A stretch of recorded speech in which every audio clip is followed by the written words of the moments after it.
Namaste friends, Warren Buffett has stated, the single most important decision in evaluating a business is pricing power.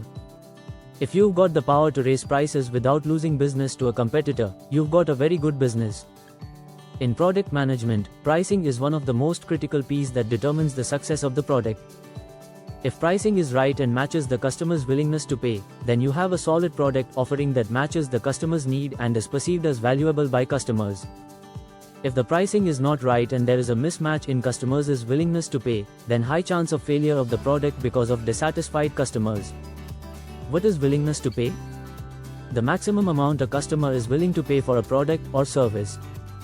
It is usually represented as a dollar amount or a price range. The challenge for product managers is how to determine the willingness to pay. Here is an example of Blockbuster and Netflix. Blockbuster charged a late fee of $1 per day for movies that were not returned on time. Blockbuster's late fees were a major factor in its downfall, as the company's primary source of income was from penalizing customers. One of the major reasons that contributed to its failure include high rental fees. Blockbuster charged $5 for each movie. In contrast, Netflix offered a monthly subscription model with unlimited rentals and no late fees, which was more appealing to customers. Blockbuster penalized the customers without understanding their willingness to pay. Hence, Netflix displaced Blockbuster. If pricing is wrong, there is a high probability that competitors will disrupt and displace the incumbent. Do you know the methods to determine willingness to pay? One such method is Van Westendorp's sensitivity meter. There are 4 questions asked in the Van Westendorp price sensitivity meter, Q1. At what price would you consider the product, service to be priced so low that you feel that the quality can't be very good? Too cheap. For any specific product, even those that are already low price customers usually hold a floor price, or lowest acceptable price, in their mind. Drop your price below this level, and customers' suspicions about the quality of your product will be piqued. This first question will help you identify the price at which customers think your product is too cheap.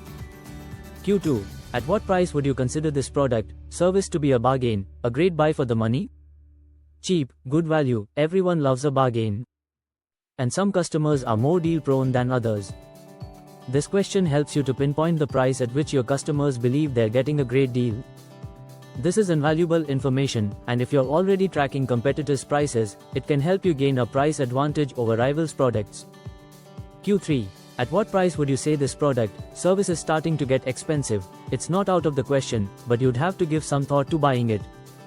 Expensive, high side. This question helps you identify upper price points that are still viable, but which might need to be accompanied by careful advertising and other promotional techniques in order to convert interest into sales. Q4. At what price would you consider the product, service to be so expensive that you would not consider buying it?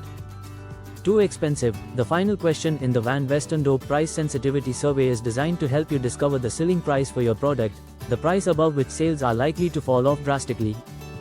The outcome of a Van Westendorp price sensitivity meter is a visual representation, typically a chart, that shows the acceptable price range for a product or service, identifying the optimal price point where the number of consumers perceiving the price as too cheap or too expensive is minimized, based on the intersection of cumulative responses to different price levels asked in the survey.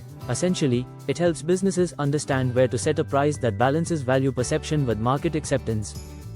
Key points about the Van Westendorp price sensitivity meter outcome. Price range. The chart displays the acceptable price range by showing the intersection of too cheap and too expensive responses, indicating the upper and lower boundaries of a price point considered reasonable by consumers. Optimal price point. The intersection of the too cheap and too expensive curves represents the optimal price point where the number of consumers perceiving the price as either too high or too low is minimized.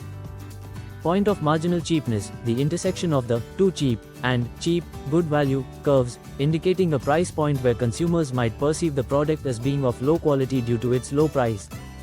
Point of marginal expensiveness. The intersection of the cheap, good value, and too expensive curves showing the price point where consumers might hesitate to purchase due to its perceived high cost.